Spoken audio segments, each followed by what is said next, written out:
So hey guys, welcome back to another video of Z dynasty and I hope कि तुम लोग बहुत ही ज्यादा अच्छे और मजे में होगे। आई नो वीडियो थोड़ी लेट है और इसके लिए सॉरी, पर फिलहाल के लिए वीडियो को शुरू करते हैं और बाकी बातें वीडियो के एंड में कर लेंगे। वीडियो में आगे बढ़ने से पहले तुम जानते हो कि तुम्हें क्या करना है। यप, अगर इससे पहले का एपिसोड अभी तक चेकआउट नहीं किया है तो पहले जाओ और जाके उसे देख लो, वरना यहाँ तुम्हें कुछ समझ नहीं आने वाला। और अगर तुमने देख लिया है तो बिना किसी देर के आज की इस वीडियो को शुरू करते हैं। सो होमीज, जैसा कि हमने लास्ट एपिसोड में देखा था जहाँ पे जियाओ फैन अपने साथियों के साथ पॉइजन वैली में वहाँ पर आने वाले हर एक मॉन्स्टर से फाइट कर रहा था, क्योंकि यार वो अपने दोस्तों को छोड़ नहीं सकता ना ऐसे बीच बैटल में। यहाँ पर हम देखते हैं कि ये सब करते हुए जियाओ फैन ऑलमोस्ट कामयाब हो जाता है, लेकिन हम देखते हैं कि यहाँ पर at the end demon king का बनाया हुआ वो ब्लड डिवोरिंग जो फॉर्मेशन था वो भी एक्टिवेट हो जाता है और यहाँ पे इस पॉइजन वैली में एक जोर का धमाका होता है। अब जैसा कि तुम्हें याद होगा कि यहाँ पर हेयुआन सेक्ट की लीडर भी मारी जा चुकी थी, तो जैसे ही सब कुछ शांत हो जाता है हम देखते हैं कि यहाँ पर अपनी रोजी भी पहुंच जाती है और जहाँ का नजारा देखकर वो पूरी तरीके से दहल जाती है। इसी के साथ हम देखते हैं कि यहाँ पर ये खबर हर जगह फैल जाती है। इवन कि हम बैम्बू के लीडर को देखते हैं जहाँ पर उसे भी जियाओ फैन के मौत की खबर मिल जाती है, जिससे वो भी पूरी तरीके से टूट जाता है। इसी के साथ हम रोजी को भी देखते हैं जहाँ पर उसे अभी भी यकीन नहीं होता कि जियाओ फैन इस दुनिया में नहीं रहा और इसका दिल बहुत बुरी तरीके से टूट जाता है। और अब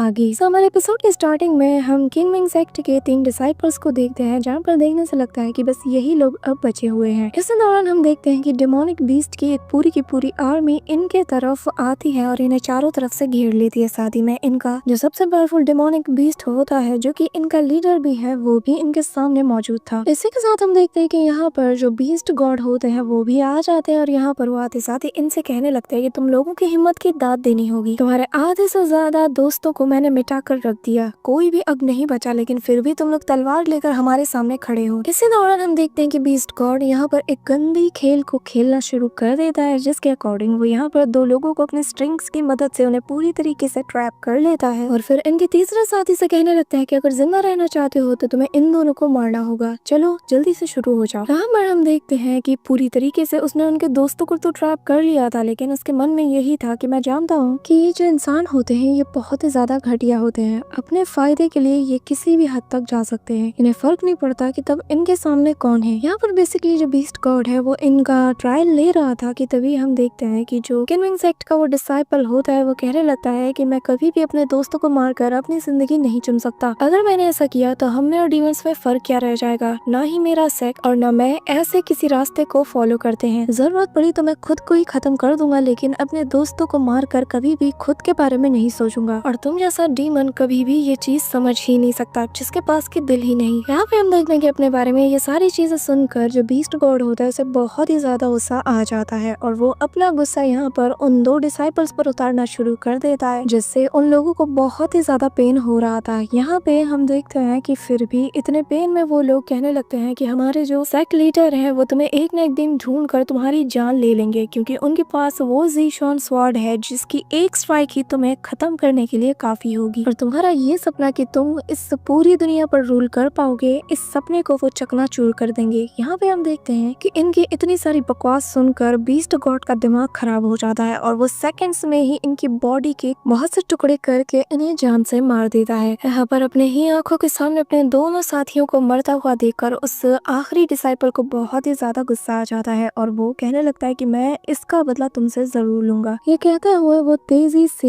यहाँ पे बीस्ट गॉड की तरफ बढ़ने लगता है, लेकिन हम देखते हैं कि रास्ते में हजारों की तादाद में जितने भी बीस्ट टाइट थे वो पूरी की पूरी उस पर टूट पड़ती है। इसी दौरान हम बीस्ट गॉड को देखते हैं जो कि जाते हुए कहने लगता है कि किंगमिंग सेक्ट के डिसाइपल मानना पड़ेगा, तुम्हारे अंदर कोई ना कोई बात तो जरूर है, पर मैं देखना चाहूंगा कि जब तुम्हारे सेक्ट को मैं डिस्ट्रॉय करूंगा तब तुम्हारा लीडर क्या करता है, वो नजारा देखने लायक होगा। और तुम लोगों का ये सो कॉल्ड राइचियस पाथ मैं देखना चाहूंगा कि इसे फॉलो करने वालों का अंजाम क्या होता है। इसी के साथ सीन शिफ्ट होता है और हमें किंगमिंग सेक्ट के अंदर का सीन दिखाया जाता है, जहाँ पर सारे डिसाइपल्स यहाँ पे एक कतार में खड़े थे। साथ ही यहाँ पर फेंगशियन वैली के भी डिसाइपल्स मौजूद थे, लेकिन यहाँ पे हम देखते हैं कि जब किंगमिंग सेक्ट के लीडर को ये खबर मिलती है कि पॉइजनस वैली में हेयुआन सेक्ट के लीडर भी मारी जा चुकी है, साथ ही वहाँ पर डीमन सेक्ट के भी बहुत से डिसाइपल मारे जा चुके हैं और यहाँ पर एक बहुत बड़ा अनाइलेशन भी हुआ था जिसमें कि इन लोगों को बहुत बुरी डैमेज भी झेलनी पड़ी है। लेकिन हम देखते हैं कि जो किंगमिंग सेक्ट का लीडर होता है उसे इन सारी बातों पर यकीन नहीं होता। लेकिन तभी यहाँ पर जिन्यू बताने लगता है कि ये सच है, क्योंकि जब ये लोग पॉइजनस वैली के अंदर गए तो यहाँ पर उन्हें तीनों डिमोनिक सेक्ट के जो डिसाइपल्स थे उनकी लाशों का अंबार देखने को मिला। और जाहिर है ये सारा काम बीस्ट गॉड के उस पूरी बीस्ट टाइड नहीं किया होगा, क्योंकि हमें यहाँ पर उनके भी बहुत से बीस्ट मिले जो कि यहाँ पर लड़ते हुए मारे गए होंगे। यहाँ पे हम देखते हैं कि किसी को भी इस सारी बातों पर यकीन नहीं होता कि तभी हम फेंगशन वैली के लीडर को देखते हैं, जहाँ पर ये खबर सुनते साथ ही उसके फेस पे एक स्माइल होती है। यहाँ पर रोजी की मास्टर कहने लगती है कि आखिर क्या वजह रही होगी कि रोजी की पूरी स्पिरिचुअल एनर्जी से ट्रेन हो गई, जिस पर पास खड़ा डिसाइपल बताने लगता है कि असल में मास्टर हुआ ये कि यहाँ पे हमारी सीनियर सिस्टर ने एंशिएंट ड्रैगन के साथ फाइट किया था और उससे फाइट करते हुए उसे पूरी तरीके से उन्होंने ठिकाने लगा दिया। इसी वजह से उनकी सारी स्पिरिचुअल पावर ड्रेन हो गई और वो इतना ज्यादा एग्जॉस्ट भी हो गई और वो फॉलिंग आउट पास से डायरेक्टली सीधा पॉइजनस वैली की तरफ निकल गई, जहाँ पर मुझे यकीन है कि रास्ते में भी उनका सामना डिमोनिक बीस्ट से जरूर हुआ होगा। पर जैसा कि हम जानते हैं कि जो रोजी की मास्टर है वो उसे अच्छे से जानती है और वो अपने मन में कहने लगती है कि चाहे जो हो जाए रोजी इतनी भी ज्यादा कमजोर नहीं कि 2-4 डिमोनिक बीस्ट का सामना करते हुए वो इतनी ज्यादा एग्जॉस्ट हो जाए। मुझे शक है कि कहीं इसका कनेक्शन ज़ियाओ फान से तो नहीं। यहाँ पे ये सारी बातें जब वो सोच रही थी तभी हम देखते हैं कि किंगमिंग सेक्ट का लीडर कहने लगता है कि हमें और अच्छे से नेक्स्ट अटैक के लिए प्लानिंग करना होगा, क्योंकि ये जो डिमोनिक बीस्ट है ये बहुत ही ज्यादा पावरफुल है, स्पेशली इनकी पावर्स भी जो कि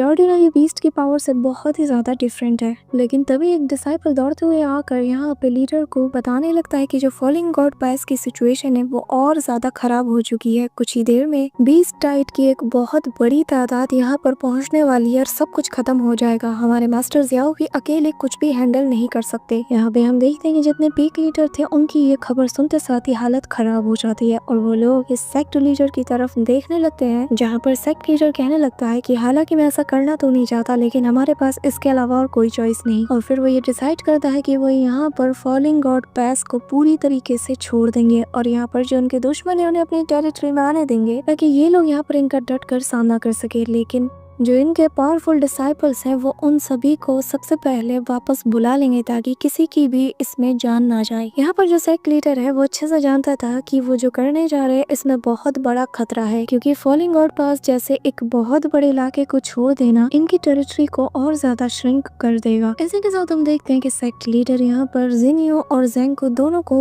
आगे जाने का ऑर्डर देते हैं और कहने लगते हैं कि अपने साथ कुछ पावरफुल डिसाइपल्स को भी ले जाओ ताकि तुम वहाँ जाकर हमारे जो बचे हुए डिसाइपल्स हैं उनकी हेल्प कर पाओ और यहाँ पर जितने भी बीस्ट्स हैं उन्हें थोड़ी देर के लिए हैंडल करो ताकि हमें यहाँ पर कुछ करने का टाइम मिल जाए। और जब हमारे पास एक परफेक्ट प्लान हो जाएगा तब हम तुम्हें सिग्नल दे देंगे और सही मौका पाते ही तुम लोग बाकी सारे डिसाइपल्स के साथ यहाँ पर वापस आ जाना। यहाँ पर इनका प्लान तो बन चुका था कि इसी दौरान सीन शिफ्ट होता है और हम इतने टाइम बाद ज़ियाओ फैन को देखते हैं जो कि पॉइजनस वैली में हुए उस ब्लड डिवोरिंग फॉर्मेशन के ब्लास्ट से बहुत बुरी तरीके से इंजर्ड हो चुका था, लेकिन उसे अब होश आ चुका था और इससे समझ नहीं आ रहा था कि आखिर उसकी जान किसने बचाई। इसी दौरान हमें पता चलता है कि असल में जब वो एक्सप्लोजन हुआ था तो उसमें ज़ियाओ फैन की बहुत बुरी हालत हो गई थी, लेकिन तभी यहाँ पर वो 9-टेल्ड फॉक्स आ जाती है और वो यहाँ पर उसकी जान बचा लेती है। थोड़ी देर बाद हम देखते हैं कि ज़ियाओ फैन को जैसे ही होश आता है वो यहाँ पर इमीडिएटली उसका शुक्रिया अदा करना शुरू कर देता है, जिस पर हम देखते हैं कि 9-टेल्ड फॉक्स उसे ज्यादा कुछ नहीं कहती क्योंकि वो जानती है कि इस वक्त ज़ियाओ फैन किस मेंटल स्टेट से गुजर रहा होगा। इसी वजह से वो उसे कंसोल करने के लिए कहने लगती है कि ज़ियाओ फैन मैं जानती हूँ कि इस वक्त तुम्हें कैसा फील हो रहा होगा, तुमने उन्हें बचाने की जी जान से कोशिश की, इवन की अपनी जान तक का सौदा कर दिया, लेकिन एट द एंड तुम उन लोगों को नहीं बचा पाए जो कि तुम्हारे लिए मायने रखते थे और किसी अपने को खोने का जो दर्द होता है वो मैं अच्छे से समझ सकती हूँ। यहाँ पर हम देखते हैं कि ज़ियाओ फैन उसकी सारी बात सुनते साथ ही कहता है कि चिंता मत करो मैं बिल्कुल ठीक हूँ। यहाँ पर ज़ियाओ फैन की हालत देखकर वो 9-टेल्ड फॉक्स समझ जाती है कि ज़ियाओ फैन इस वक्त कुछ भी ना कहे, लेकिन मैं अच्छे से जानती हूँ कि इस वक्त उसे कैसा लग रहा होगा। यहाँ पर हम देखते हैं कि ज़ियाओ फैन पूरी तरीके से मायूस हो चुका था क्योंकि इतना सब कुछ करने के बाद भी वो किसी को भी नहीं बचा पाया। इसी के साथ वो अपने मन में कहने लगता है कि न जाने अब मैं क्या करूँ, मेरी जिंदगी का हर एक मकसद मुझसे छीन लिया गया, पहले भी आओ और अब मेरे सारे साथी, यहाँ तक कि मैं इस सेक्ट में भी रहने के लायक नहीं रहा। साथ ही ज़ियाओ फैन ये भी कहता है कि मैं अगर चाहूँ तो भी मैं इस आने वाले इतने बड़े खतरे को नहीं टाल सकता क्योंकि मेरी ताकत इनके आगे कुछ भी नहीं, किंगमिंग सेक्ट और डेमोनिक बीस्ट का जो विजन मैंने देखा था लगता है वो सच होकर रहेगा और मैं इस आने वाली जंग को रोकने के बिल्कुल भी काबिल नहीं। यहाँ पे हम देखते हैं कि जब ज़ियाओफेन ये सारी बातें सोच रहा था उसके मुंह से खून की उल्टियां होना शुरू हो जाती हैं, जिससे उसकी हालत और ज्यादा बिगड़ती है कि तभी हम देखते हैं कि ज़ियाओफेन के अंदर जो ब्लड डिवोरिंग मिस्ट एंटर हुई थी वो यहाँ पर एक इविल एनर्जी के रूप में बाहर आकर उस पर अटैक करना शुरू कर देती है। जो नजारा देखते साथ ही हम देखते हैं कि जो नाइट-टेल फॉक्स होती है उसे भी यहाँ पर ज़ियाओफेन की फिक्र होती है, पर वो एक बैरियर से खुद को और ज़ियाओफेन के मंकी को यानी कि ज़ायरो को वो यहाँ पर बचा लेती है। यहाँ पे हम देखते हैं कि ज़ायरो को भी ज़ियाओफेन की ये हालत अब देखी नहीं जाती, पर तभी हम देखते हैं कि वो जो आर्टिफैक्ट यहाँ पे ज़ियाओफेन के पास मौजूद था अचानक से वो अपनी पावर को एक्टिवेट करते हुए ज़ियाओफेन की जान को बचा लेता है और उस इविल एनर्जी को पूरी तरीके से सप्रेस कर देता है कि तभी अगले ही पल हम देखते हैं कि वो नाइट-टेल फॉक्स उसके पास जाकर उसे थाम लेती है। इसी के साथ हम देखते हैं कि नाइट-टेल फॉक्स यहाँ पर उसे बताने लगती है कि तुम्हारे अंदर जो सोल कैप्चरिंग बीट है उसी की वजह से यहाँ पर तुम्हारे हार्ट पर इस इविल एनर्जी ने अटैक किया। खुद को खुशकिस्मत समझो कि तुम्हारे पास ये आर्टिफैक्ट मौजूद था। यहाँ पे हम देखते हैं कि ज़ियाओफेन ऐसे बिहेव करता है कि जैसे उसे किसी की आवाज यहाँ पे सुनाई नहीं दे रही और वो अपने रास्ते चलने लगता है कि तभी यहाँ पर वो नाइट-टेल फॉक्स उसे रोकते हुए बताती है कि ज़ियाओफेन मेरी बात अच्छे से सुनो, मुझे तुम्हारा ये वेपन कुछ ठीक नहीं लगता क्योंकि इस ब्लड डिवोरिंग वेपन की वजह से ही तुम पर इतनी सारी मुसीबतें आ रही हैं और ये धीरे धीरे करके तुम्हारी पूरी बॉडी को डिवोर कर लेगा। मेरी बात मानो तो तुम्हें जल्द से जल्द इससे छुटकारा हासिल कर लेना चाहिए और इसे किसी दूर दराज इलाके में जाकर दफन कर दो और अगर जिंदा रहना चाहते हो तो इस फ्लेम डिस्क आर्टिफैक्ट की पावर को तुम्हें पहले से कई गुना ज्यादा बढ़ाना होगा ताकि इसके एनर्जी से तुम्हारी बॉडी प्यूरिफाई हो जाए। यहाँ पे ज़ियाओफेन कोई खास रिएक्शन नहीं देता और आगे बढ़ जाता है, जो देखकर यहाँ पर उस नाइट-टेल फॉक्स को बहुत ही ज्यादा गुस्सा आता है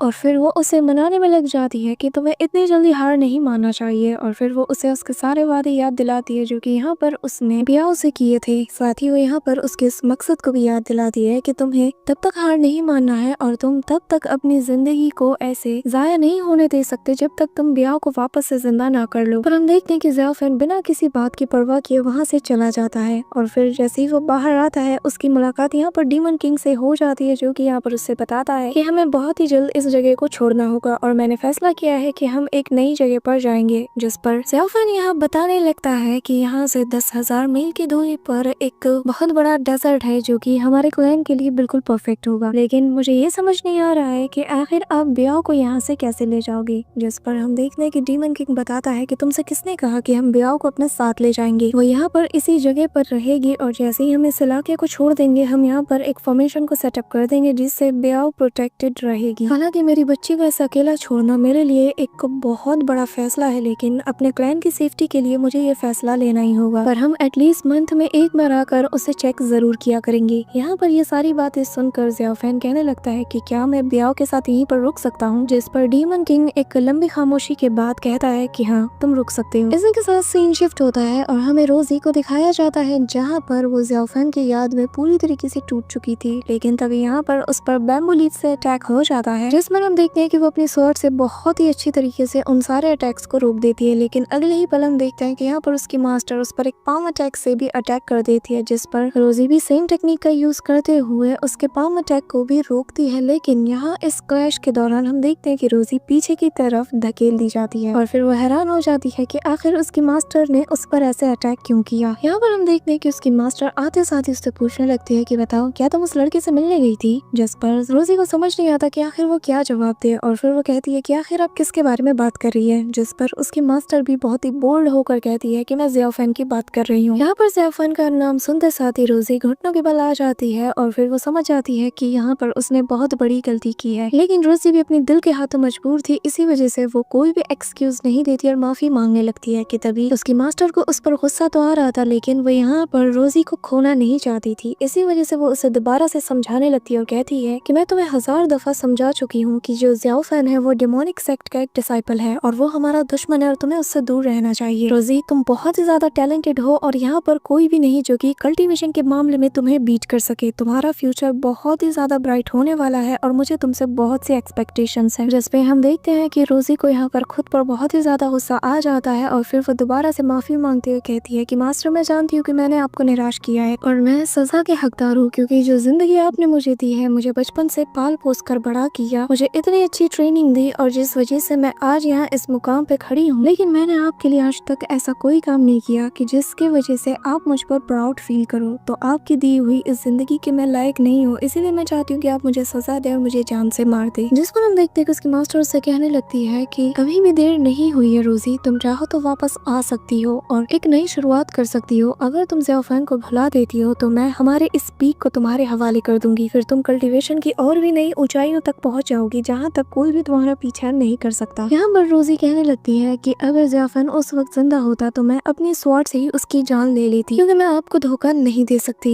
यहाँ पर वो जब ये बात कह रही थी तो उसने अपने स्वॉर्ड को इतनी जोर से प्रेस किया था कि रोजी का हाथ भी कट जाता है और फिर वो अपने मास्टर से कहने लगती है कि मास्टर, मैं आपके खातिर उसकी जान तो ले सकती हूँ, लेकिन उसे भूल पाना मेरे बस की बात नहीं, भले ही आप इसे मेरी कमजोरी क्यों ना समझे, पर जो रिश्ता उसके साथ मेरे दिल का है मैं उसे तोड़ नहीं सकती। यहाँ पर हम देखते हैं कि उसकी ये बात सुनकर उसकी मास्टर को बहुत ही ज्यादा गुस्सा आता है और वो कहने लगती है कि मुझे पता नहीं था कि मैं बचपन से एक ऐसे गद्दार को पाल रही हूँ जो कि आगे चलकर मुझे ही धोखा देगी। मेरी नजरों से दूर हो जाओ, आज के बाद मैं तुम्हारी शक्ल तक नहीं देखना चाहती। ये कहते साथ ही उसके मास्टर यहाँ से चली जाती है और यहाँ पर रोजी और ज्यादा अकेली पड़ जाती है। इसी दौरान सीन शिफ्ट होता है और हम ज़ियाफान को देखते हैं जहाँ पर वो अभी भी बहुत ही ज्यादा उदास था कि तभी यहाँ पर जी क्यों आ जाती है, जिसे देखकर वो कहने लगता है कि सीनियर बताइए आखिर मुझसे आपका क्या काम है। जिस पर वो बताती है कि मैं यहाँ पर तुम्हें एक राय देने आई हूँ और वो ये कि जिस बीस्ट टाइड ने हम पर अटैक किया था पॉइजनस वैली पर, तब उस पूरे बीस्ट टाइड ने अपना रुख फॉलिंग गॉड पैस की तरफ मोड़ लिया है, जिसका मतलब कि ये कि किनमिंग सेक्ट के जितने भी डिसाइपल्स वहाँ पर हैं वो सभी लोग मारे जाने वाले हैं और मैं तुम्हें बस आगाह करने आई हूँ कि इन सबसे दूर रहो, क्योंकि इन बीस्ट को रोकना हम ह्यूमंस के लिए बहुत ही ज्यादा मुश्किल भरा काम है और जिसमें कि हमें बस नाकामी ही हासिल होगी। तो बेहतर होगा कि बेवजह अपनी जान को खतरे में मत डालो। ये कहते साथ ही वो यहाँ से चली जाती है, लेकिन ज़ियाफान ने ठान लिया था कि वो अब आगे हार नहीं मानेगा, क्योंकि उसके पास खोने के लिए अब कुछ नहीं, तो इसलिए वो अपनी जी जान लगा देगा। इसी के साथ हम देखते हैं कि वो अपने मंकी के साथ सीधा फॉलिंग गॉड पैस की तरफ रवाना हो जाता है। इसी दौरान सीन शिफ्ट होता है और हम फॉलिंग गॉड पैस का सीन देखते हैं जहाँ पर किंगमिंग सेक्ट के डिसाइपल्स बहुत ही अच्छी फाइट कर रहे थे। फेंगशन वैली के डिसाइपल्स भी उनका साथ देते हैं। साथ ही हम तियांगमिंग टेम्पल के मॉन्क्स को भी देखते हैं जहाँ पर इन लोगों ने अपने गोल्डन बेल को भी क्रिएट कर लिया था, लेकिन वो लोग अच्छे से जानते हैं कि अब उनका अंत आ चुका है और अब वो लोग ज्यादा देर तक इस फाइट को कंटिन्यू नहीं कर सकते। लेकिन तभी हम देखते हैं कि जिनियो और ज़ेंग यहाँ पे आ जाते हैं और आकर अपने साथियों की मदद करना शुरू कर देते हैं, जहाँ पर हम देखते हैं कि सेकंड्स में ही इन लोगों ने 10,000 स्वॉर्ड फॉर्मेशन को पूरी तरीके से एक्टिवेट कर लिया था। जहाँ पर हम देखते हैं कि जैसे ही फॉर्मेशन एक्टिवेट होता है तो जो बौछार यहाँ पर तलवारों की होती है ना, उसकी चपेट में आने वाला हर एक बीस्ट यहाँ पर इमीडिएटली नॉकआउट हो जाता है। यहाँ पर सेक्ट की तरफ से हेल्प को आता हुआ देखकर जो लीजन होता है वो बहुत ही ज्यादा खुश हो जाता है और फिर वो कहने लगता है कि हमें बस थोड़ी देर और टिके रहना है। लेकिन अगले ही पल हम देखते हैं कि इनकी सारी उम्मीदों पर पानी फिरने वाला था, क्योंकि यहाँ पर हजारों की तादाद में आग के गोले इनकी तरफ ही बढ़ रहे थे, जिसे देखकर ये सभी लोग बहुत ही ज्यादा डर जाते हैं, क्योंकि वो जानते हैं कि ये लोग मुट्ठी भर के हैं और ये लोग इसका सामना नहीं कर सकते। कि तभी इनका सीनियर कहता है कि जल्द से जल्द डिफेंसिव बैरियर को एक्टिवेट करो। लेकिन यहाँ तक हम ऑलरेडी देख चुके हैं कि इनके आधे से ज्यादा डिसाइपल्स अपनी जान से हाथ धो बैठे हैं और अब ये मुट्ठी भर के थे, जिस वजह से ये ज्यादा कुछ नहीं कर पाते। साथ ही यहाँ पर फॉलिंग गॉड पैस का सीन भी बहुत ही ज्यादा दर्दनाक हो जाता है। पूरा का पूरा आसमान यहाँ पर आग के गोलों से भर जाता है, लेकिन तभी यहाँ पर एक जायंट सा मीटियोर बॉल इनकी तरफ तेजी से बढ़ रहा था, जिसे देखते साथ ही इन लोगों की बची कुची हिम्मत भी यहाँ पे जवाब दे जाती है। इमीडिएटली हम देखते हैं कि जो तियांगमिंग टेम्पल के डिसाइपल्स होते हैं वो दोनों इमीडिएटली हवा में जंप करते हुए अपने डिवाइन चेन्स की मदद से उस अटैक को रोकने की कोशिश करते हैं, पर ये लोग अकेले काफी नहीं थे। कि तभी यहाँ पर इनका सीनियर आगे आता है और वो इमीडिएटली 7 स्टार टेक्निक को एक्टिवेट कर देता है, जिससे वो सारी 7 स्टार मिलकर यहाँ पर एक जायंट से स्वॉर्ड को क्रिएट करती है और वो स्वॉर्ड एक पावरफुल अटैक सीधा उस मीटियोर पर लैंड करता है, जिससे वो टूट तो जाता है लेकिन अभी भी वो मीटियोर जैसा फायर बॉल डिस्ट्रॉय नहीं हुआ था, जिसे देखकर ज़ेंगनियो और ज़ेंग दोनों यहाँ पर अपनी पावर का यूज करना शुरू कर देते हैं। और यहाँ पर ये इन दोनों का सबसे पावरफुल कंबाइन अटैक था, जिससे हम देखते हैं कि एक फॉर्मेशन क्रिएट होता है और यहाँ पर बहुत ही पावरफुल और बहुत ही छोटे छोटे स्ट्रिंग्स निकलते हैं, जो कि किसी स्लैश अटैक की तरह जाकर सीधा इस मीटियोर को पूरी तरीके से छोटे छोटे पीसेस में डिस्ट्रॉय कर देता है। और यहाँ पर वो सारे छोटे छोटे पीसेस जमीन पर गिरने लगते हैं, जिससे यहाँ पर सबकी जान बच जाती है। कि तभी इनकी नजर जाती है कि तियांगमिंग टेम्पल के वो दोनों मॉन्क्स बहुत ही बुरी तरीके से इंजर्ड हो चुके हैं, लेकिन इससे पहले कि वो यहाँ पर अपने साथियों के पास जा पाते तभी यहाँ पर धरती पूरी तरीके से हिलना शुरू हो जाती है और भाई जमीन को फाड़ते हुए यहाँ पर एक पावरफुल और बहुत ही बड़ा एंशिएंट ड्रैगन का स्केलेटन बाहर आ जाता है, जिसे लेकर ये लोग बुरी तरीके से कांपने लगते हैं और जिससे अंदाजा होता है कि ये एक ऐसा एंशिएंट ड्रैगन है जो कि अपने टाइम पर बहुत ही ज्यादा पावरफुल रहा होगा। यहाँ पर हम देखते हैं कि इससे पहले कि ये लोग कुछ कर पाते कि तभी वो बड़ा सा एंशिएंट ड्रैगन अपने विंग से पूरे जगह को डिस्ट्रॉय करना शुरू कर देता है और फिर हम देखते हैं कि वो यहाँ पर अपने ब्लड स्ट्राइक से भी अटैक करना शुरू कर देता है, जिससे यहाँ पर बेचारे बचे कुछ डिसाइपल्स भी अपनी जान खो देते हैं। कि तभी यहाँ पर जो तियानमिंग टेम्पल के 2 मॉन्क्स होते हैं वो भी अपनी जिद्दोजहद लगाकर बची कुछ ताकत के साथ अटैक करने के लिए आगे बढ़ते हैं। कि तभी इमीडिएटली हम देखते हैं कि यहाँ पर जो बैम्बू पीक का लीडर होता है वो आ जाता है और वो यहाँ पर अपने फायर ड्रैगन को समन करते हुए उन बीस्ट पर अटैक कर देता है। साथ ही हम यहाँ पर रोजी की मास्टर को भी देखते हैं जो कि यहाँ पर आते साथ ही अपनी ऑटम ब्रीथिंग टेक्निक का यूज करते हुए बहुत से क्रिएचर्स को यहाँ पर इमीडिएटली फ्रीज कर देती है। यहाँ पर जो डिसाइपल्स थे उन्हें अपनी आंखों के सामने यकीन नहीं हो रहा था कि उनके सेक्ट के 2 एल्डर यहाँ पर आ चुके हैं और जिस वजह से इनकी जान अब बच चुकी है। यहाँ पर हम देखते हैं कि जो बैम्बू पीक का एल्डर होता है उसके फायर ड्रैगन ने पूरी तरीके से उस स्नेक बोन बीस्ट को पूरी तरीके से जकड़ के रखा हुआ था, जिस वजह से वो स्नेक बोन बीस्ट भी दर्द के बारे छटपटाता है, लेकिन यहाँ पर मास्टर का जो फायर ड्रैगन था वो उसे बिल्कुल भी नहीं छोड़ता। यहाँ पर हम देखते हैं कि जो रोजी की मास्टर होती है उनके भी अटैक ने यहाँ पर आधे से ज्यादा जो बीस्ट थे उन्हें बुरी तरीके से फ्रीज कर दिया था, जिसके बाद बैम्बू पीक का जो लीडर होता है वो यहाँ पर सारे डिसाइपल से कहने लगता है कि यकीन नहीं होता कि तुम लोगों ने अब तक यहाँ की सिचुएशन को संभाल कर रखा था। मुझे तुम सभी पर बहुत ही ज्यादा गर्व फील हो रहा है कि तुम सभी लोग हमारे सेक्ट से बिलोंग करते हो और तुम्हारे हिम्मत की हम बहुत ही ज्यादा कदर करते हैं, लेकिन अब हम यहाँ पर आ चुके हैं तो यहाँ की सारी जिम्मेदारी हम संभाल लेंगे। तुम लोग अब जल्द से जल्द यहाँ से सीधा हमारे सेक्ट की तरफ रवाना हो जाओ क्योंकि फॉलिंग गॉड पास की जिम्मेदारी अब हम एल्डर्स की है। जिसके बाद हम देखते हैं कि वो सभी लोग इमीडिएटली उस जगह को खाली करना शुरू कर देते हैं और जैसे ये लोग थोड़ी दूरी तक चले जाते हैं तो यहाँ पर जो मास्टर वैंग होते हैं वो यहाँ पर मास्टर शियो से कहने लगते हैं कि लगता है कि हमारे डिसाइपल्स आधे रास्ते तक तो पहुंच चुके होंगे और जिसका मतलब ये कि अब हमें भी यहाँ से निकलना चाहिए। ये कहते साथ ही हम देखते हैं कि यहाँ पर दोनों मास्टर से इमीडिएटली किंग मिंग सेक्ट की तरफ रवाना हो जाते हैं और उन्हें जाता हुआ देखकर जो बीस्ट टाइड यहाँ पर मौजूद थी वो भी उन्हें फॉलो करने के लिए तेजी से उनका पीछा करना शुरू कर देते हैं। लेकिन जैसा कि हम सबको पता है यहाँ पर किंग मिंग सेक्ट के लीडर ने ऑलरेडी इनके लिए एक ट्रैप को बिछा कर रखा है। इसी के साथ सीन शिफ्ट होता है और हम एक मिस्टीरियस